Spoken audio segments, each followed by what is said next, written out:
Saya di sini akan membahas tentang fikih munakahah, khususnya lagi terkait dengan masalah tolak, masalah cerai. Mana banyak orang yang belum paham istilah tolak itu seperti apa. Apalagi ada namanya tolak satu, tolak dua, tolak tiga. Apakah boleh seseorang mengatakan bahwasanya saya tolak tiga sekalian bagi kamu? Atau tidak boleh?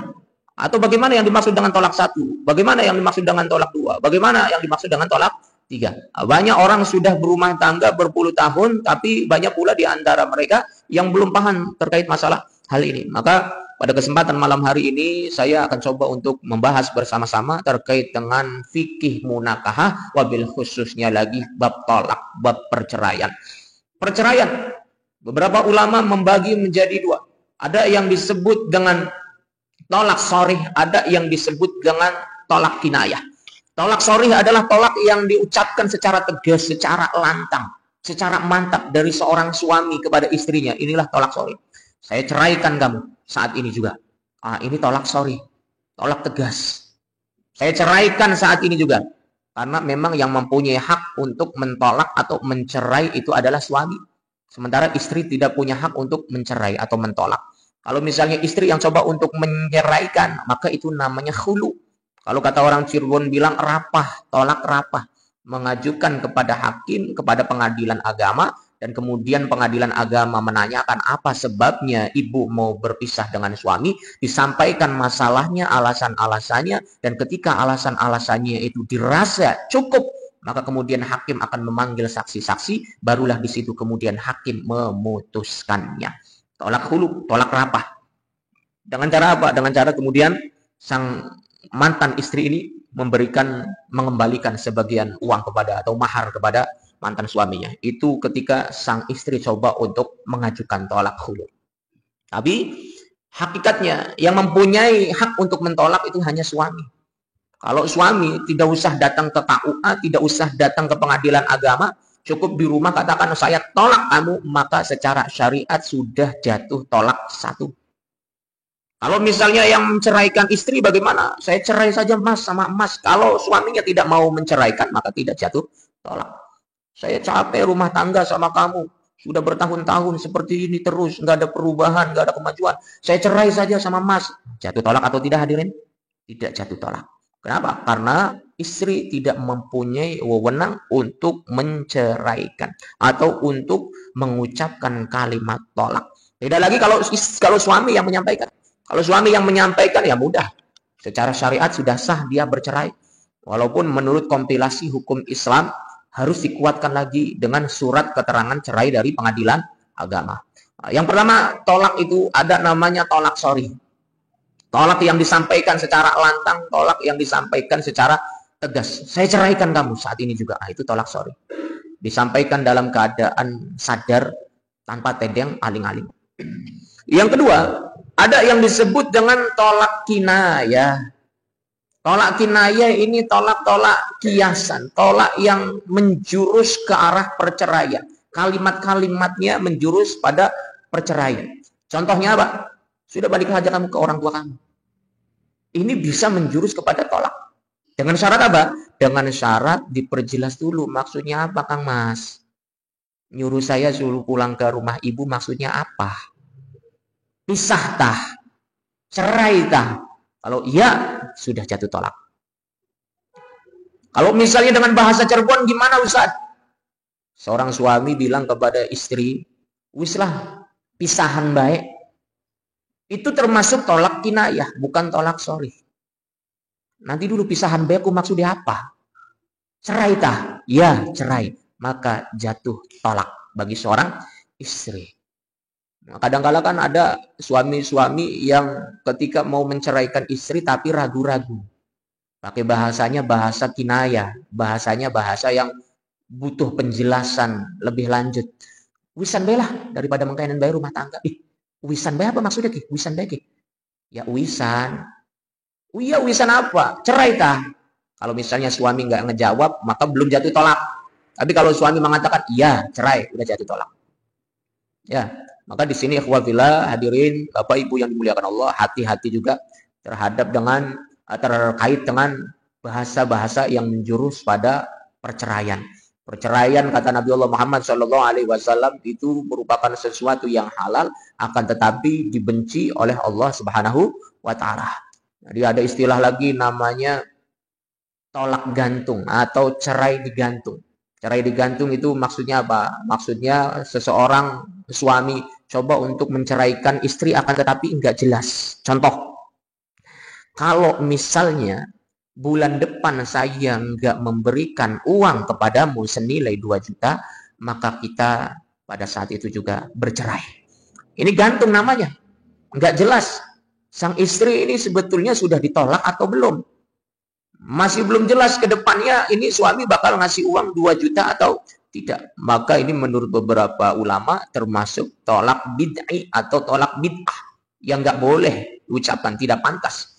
Tidak pernah dilakukan oleh para sahabat di zaman Rasulullah Muhammad Shallallahu Alaihi Wasallam. Ada yang mengatakan, oh itu termasuk tolak kinayah, bukan tolak kinayah, itu tolak gantung, nambang dawa, diurus beli, dicerai beli, dinafkahin tidak, ditolak pun tidak. Jadi sang istri bingung, ini sudah masuk masa iddah atau belum? Kalau misalnya sudah jelas tolaknya kan sudah masuk masa iddah, dan kemudian kalau sudah selesai masa iddahnya, sang istri boleh menikah dengan laki-laki lain. Tapi kalau misalnya digantung kan nggak jelas, tolak gantung semacam itu. Hadirin Bapak Ibu yang dimuliakan Allah, itulah tolak.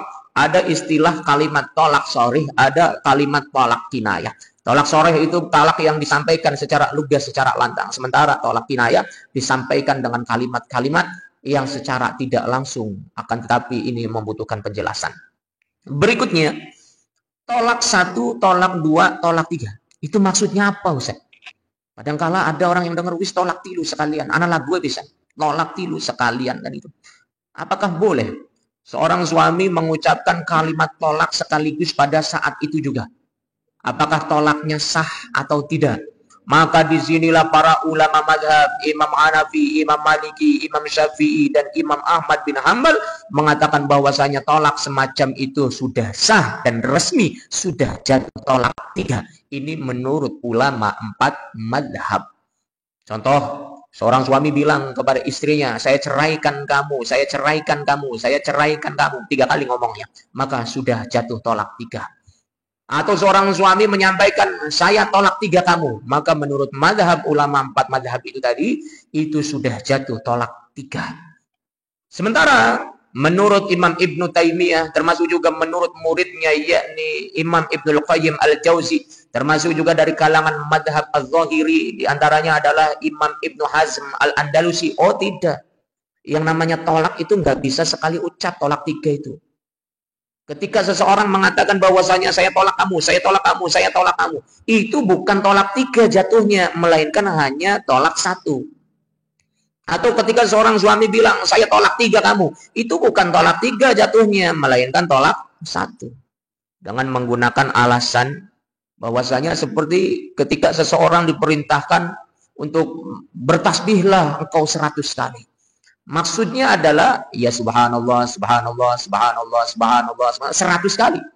Yang dinamakan ketika seseorang diperintahkan untuk bertasbih 100 kali bukan berarti kamu ucapkan tasbih 100 kali, subhanallah 100 kali. Bukan.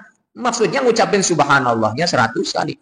Inilah argumentasi yang dibangun oleh mazhab Zahiri, Imam Ibnu Taimiyah dan Ibnul Qayyim Al-Jauzi. Maka ikhwafillah hadirin Bapak Ibu yang dimuliakan Allah Subhanahu wa taala, perbedaan pendapat di antara para ulama inilah yang kemudian perbedaan pendapat di kalangan para ulama inilah yang sebetulnya mereka masing-masing mempunyai landasan. Di antara landasan yang digunakan oleh ulama 4 mazhab, Imam Hanafi, Imam Maliki, Imam Syafi'i, dan Imam Ahmad bin Hanbal, yakni dari apa yang dulu pernah dilakukan oleh Sayyidina Umar bin Khattab. Kata Sayyidina Umar bin Khattab, dulu yang namanya tolak di zaman Nabi Muhammad itu ada aturannya. Tolak 1, tolak 2. Nah, tapi zamannya Umar bin Khattab ternyata banyak orang tergesa-gesa. Orang cerai sama istrinya langsung tolak 3. Maka pada saat itu pula kemudian Sayyidina Umar bin Khattab mengesahkan tolak 3 dalam 1 kali ucapan.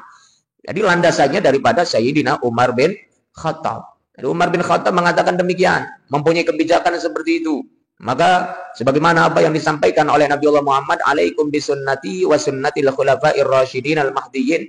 Hendaknya engkau mengikuti sunnahku dan mengikuti sunnah para khalifah, yakni Abu Bakar, Umar, Utsman dan Ali.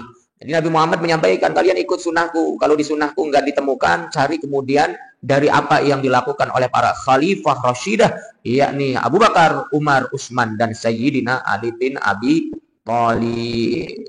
Jadi itulah yang dijadikan landasan oleh para ulama mazhab, bahwasanya tolak 3 sekaligus itu boleh berdasarkan dari apa yang dulu pernah dilakukan oleh Sayyidina Umar bin Khattab. Sementara pendapat yang dibangun oleh Al-Zahiri, Ibnu Taimiyah dan Ibnu Al-Qayyim Al-Jauzi dilandaskan pada apa? Dilandaskan dari dalil yang terdapat di dalam Al-Qur'anul Karim, yakni surah Al-Baqarah ayat 229. Apa kata Allah di situ? At-talaqu marratani. Tolak yang dapat dirujuk itu 2 kali. Berarti apa? Berarti tolak itu ada runtutannya menurut mereka. Ada aturannya, enggak langsung sekaligus cerai. Tolak 3 enggak, ada runtutannya. Maka Al-Quran menyebutkan at-talaqu marratani. Tolak yang dapat dirujuk, dikembalikan itu adalah sampai 2 kali.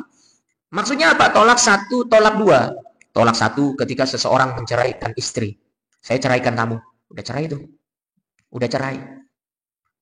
Kemudian rujuk lagi. Selama masih dalam masa iddah rujuk lagi. Setelah rujuk lagi, tukaran lagi, berantem lagi, cerai lagi, saya ceraikan kamu. Maka di sini sudah jatuh tolak 2. Tidak mesti diucapkan saya tolak 1 kamu, tidak. Atau tidak mesti diucapkan saya tolak 2 kamu, tidak. Tidak mesti pula diucapkan saya tolak 3 kamu, tidak. Yang dimaksud tolak 1, tolak 2 ketika seseorang pertama kali dia mentolak atau mencerai istrinya. Saya ceraikan kamu. Udah cerai itu. Secara hukum agama sudah cerai. Tapi sang suami selama masih masa iddah mempunyai kewajiban untuk memberikan nafkah kepadanya. Selain nafkah batin. Nafkah, pangan, sandang, papan masih wajib diberikan oleh suami. Ketika sudah tolak 1, kemudian rujuk lagi, islah lagi, baikan lagi, kemudian cerai lagi, itu otomatis sudah jatuh tolak 2. Kata Allah, at-talaqu marratani, tolak yang dapat dirujuk itu 2 kali. Fa imsakum bima'rufin aw tasrihum bi ihsan. Setelah tolak 2 kali itu hadirin rahimakumullah, maka sang suami diberikan kebebasan. Kalau misalnya mau rujuk lagi, maka rujuklah dengan baik. Au tasrihum bi ihsan, atau kalau mau melepaskan dengan cara yang baik. Selama masih masa iddah, maka di situ masih ada kesempatan seorang suami untuk rujuk atau untuk kembali dengan mantan istrinya. Masa iddahnya berapa lama? Ini masa iddah. Masa iddah seorang istri yang ditinggal wafat oleh suaminya atau ditinggal wafat qabla dukhul, sebelum hubungan suami istri, maka masa iddahnya adalah 4 bulan 10 hari atau 130 hari. Itu masa iddahnya. Nggak boleh langsung dinikah. Jadi kalau misalnya ada janda ditinggal wafat oleh suaminya, kalau mau dinikahin nanti tunggu 4 bulan 10 hari. Kenapa? Karena masih masa iddah. Yang kedua, ada masa iddah karena cerai. Baik ketika seorang istri itu dicerai dalam keadaan haid ataupun tidak dalam keadaan haid. Berapa lama masa iddahnya? Salasata quru, 3 kali masa suci atau 90 hari atau 3 bulan lamanya. 3 bulan. Ada seorang perempuan dicerai sama suaminya. Ketika suami ini menceraikan sementara sang istrinya dalam keadaan haid misalnya, atau tidak haid, maka masa iddahnya adalah 90 hari. Sebelum melewati masa 90 hari ini hadirin rahimakumullah, maka seorang suami masih mempunyai kesempatan untuk rujuk kembali dengan mantan istrinya. Termasuknya tolak roj'i. Tolak roj'i itu tolak yang bisa dirujuk. Rujuknya butuh dengan akad nikah lagi atau bagaimana Ustaz? Ya butuh akad nikah lagi. Walaupun ada beberapa kalangan yang mengatakan, oh tidak mesti akad nikah lagi. Yang penting rujuk islah selesai. Tapi saya pribadi mengambil yang lebih ahwat, mengambil yang lebih hati-hati, yakni harus menggunakan akad nikah lagi. Berapa lama tadi masa idahnya hadirin? 90 hari atau 3 bulan.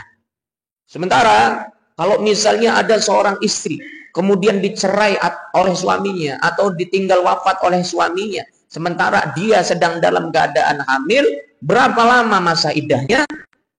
Sampai melahirkan. Ketika sudah melahirkan, maka di situ berarti selesailah masa idahnya. Oh, berarti boleh langsung dikawin Pak Ustadz, masih janda kok? Ya boleh. Tapi buat apa? Kenapa? Karena tidak bisa juga langsung digas. Oke gas, oke gas.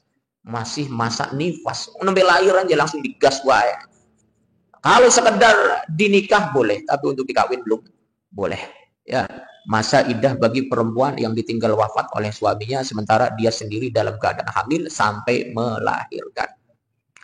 Baik hadirin Bapak Ibu yang dimuliakan Allah Subhanahu wa taala. Kita lanjut dulu membaca ayat Al-Qur'annya.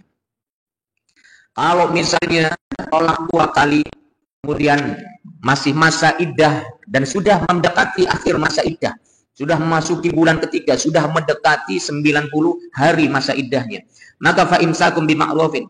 Kalau misalnya mau rujuk dengan baik. Au tasrihum bi ihsanin, atau misalnya mau lepaskan dengan baik. Kenapa Islam mensyariatkan tentang masalah masa iddah semacam ini? Karena Allah Subhanahu wa taala memberikan kesempatan kepada pasangan suami dan istri ini untuk merenungkan kembali dengan keputusannya. Coba barangkali kemarin kan masih panas, hawa tukaran. Jadi pengennya pegatan deh. Nanti ditunggu nih 3 bulan nih. Kalau setelah 3 bulan ternyata masih panas hawanya, masih tetap pengen pisah saja, ya wis pisah. Berarti memang beneran pengen pisah. Sebab kadang-kala orang itu menyatakan kalimat tolak, menyatakan kalimat cerai, tapi kemudian dia menyesal. Aduh, nyesel ya. Udah kayak mengkene sih, beli ngomong tolak, beli ngomong cerai, ya. Nyesel. Kadang-kala ada orang seperti itu. Makanya Islam mensyariatkan masa iddah bagi perempuan-perempuan yang diceraikan oleh suaminya. Baik ketika diceraikan dalam keadaan suci ataupun dalam keadaan tidak suci, haid ataupun tidak haid. Selama 3 bulan atau 90 hari itu. Setelah itu kata Allah kalau mau pisah-pisah baik-baik. Wala yahillu lakum an ta'khudhu mimma ataitumuhunna syai'a, dan tidak halal bagimu wahai mantan suami, wahai laki-laki, an ta'khudhu mimma ataitumuhunna, untuk mengambil kembali sesuatu yang telah engkau berikan kepadanya. Apa sesuatu itu? Mas kawin. Aja dijaluk maning mas kawin nek. Mas kawinnya dijaluk maning gara-gara cerai boleh. Sudah menjadi hak istri. Kecuali istrinya sendiri yang mengajukan tolak. Itulah yang disebut dengan khulu atau rafa. Kalau istrinya yang mengajukan tolak, ya istrinya harus mengembalikan. Tapi kalau suami yang mengajukan tolak, maka di situ tidak ada hak bagi seorang suami. Anda syai'an illa ayyaqaba alla yuqima hududallah, kecuali keduanya suami dan istri khawatir tidak mampu menjalankan hukum Allah, tidak mampu menjalankan hukum Allah. Kayak ini kalau misalnya dilanjut ini makanya usuk kayak bukan tidak mau dakwah yang didapat justru kecurut bae awan bengi esuk sore ya wis cerai beres semuanya. Fa in khiftum alla yuqima hududallah, apabila engkau khawatir wali, ya, apabila engkaunya ini wali dari seorang perempuan, berarti siapa? Ayahnya atau kakak laki-lakinya atau pamannya atau adik laki-lakinya. Fa in khiftum, apabila engkau khawatir alla yuqima hududallah, keduanya tidak mampu menjalankan hukum-hukum Allah, fala junaha alaihima, maka tidak ada dosa bagi keduanya fi maftadat bih, atas bayaran dari istri untuk menebus dirinya. Inilah dalil khulu. Khulu itu rapah. Yang menggugat cerai adalah istrinya. Jadi memberikan bayaran kepada suami untuk menebus dirinya. Tilka hududullah, itulah aturan-aturan Allah, hukum-hukum Allah. Fala ta'taduha, maka janganlah engkau melanggarnya. Wa may yata'adda hududallah, dan barang siapa yang melanggar hukum-hukum Allah, fa ulaika humul zalimun, maka mereka itulah orang-orang yang zalim. aturan Allah, ada syariatnya, ada hukumnya. Termasuk diantaranya adalah syariat tentang apa tadi? Tentang cerai. Ada tolak satu, ada tolak dua. Berikutnya tolak tiga. Tolak tiga ini. Kalau tolak satu, tolak dua termasuknya tolak roj'i. Tolak yang bisa untuk dirujuk. Sementara tolak tiga ini termasuk tolak ba'in. Tolak ba'in dibagi dua. Ada ba'in sugro, ada ba'in kubro. Ba'in sugro itu apa Ustaz? Ba'in kubro juga apa? Tolak ba'in sugro itu adalah tolak yang ketiga kalinya diucapkan oleh seorang suami kepada istrinya. Boleh rujuk atau tidak? Tidak dalam masa iddah. Tidak boleh. Kalau misalnya mau kembali harus ada akad nikah ulang dan mahar baru. Ini ba'in sugro. Masih dalam masa iddah boleh. Kalau sudah di luar masa iddah bagaimana Ustaz? Boleh juga. Saya mau balikan lagi lah, tapi ente sudah 3 kali tolaknya. Berarti apa? Harus ada akad ulang dan harus ada mahar ulang. Kalau tolak satu, tolak dua itu kan hanya sekedar akad nikah ulang tanpa adanya mas kawin yang baru. Tapi kalau sudah tolak ba'in sugro, bukan hanya cukup dengan akad nikah ulang, akad nikah yang baru, akan tetapi juga harus ada yang namanya mahar yang baru. Itu ba'in sugro. Berikutnya ada tolak ba'in kubro. Tolak ba'in kubro ini hadirin rahimahumullah, yang disebut dengan tolak tiga. Tolak tiga bisa jatuh karena ucapan saya ceraikan kamu 3 kali. Sudah cerai, rujuk lagi, cerai lagi, rujuk lagi, cerai lagi. Itu tolak tiga. Bisa juga tolak tiga secara otomatis. Walaupun tidak ada kalimat saya ceraikan kamu 3 kali. Atau tidak ada kalimat saya ceraikan untuk yang ketiga kalinya. Manakala apa? Manakala seorang mantan istri, dia sudah dicerai, dalam menunggu masa iddah yang selama 90 hari atau 3 bulan itu, ditunggu suaminya kok beli ngajak balenan-balenan maning. Kok nggak ngajak kembali, nggak ngajak rujuk-rujuk. Maka ketika sudah melewati masa 3 bulan itu, secara otomatis sudah jatuh tolak yang ketiga. Secara otomatis. Walaupun saya nggak menceraikan 3 kali aja. Iya, tapi kamu sudah 3 bulan lebih membiarkan istri kamu dalam keadaan cerai tanpa ada kalimat rujuk yang disampaikan. Maka di situ berarti sudah otomatis sudah jatuh tolak yang ketiga. Ya, ketika sudah tolak 3, maka itu sudah jatuh tolak ba'in kubro. Beberapa bulan kemudian dia menyesal. Sang suami menyesal, pengen rujuk lagi. Boleh atau tidak hadirin? Boleh atau tidak? Sudah jatuh tolak ba'in kubro, bukan sugro. Kalau ba'in sugro masih relatif mudah untuk rujuk laginya, untuk balik laginya.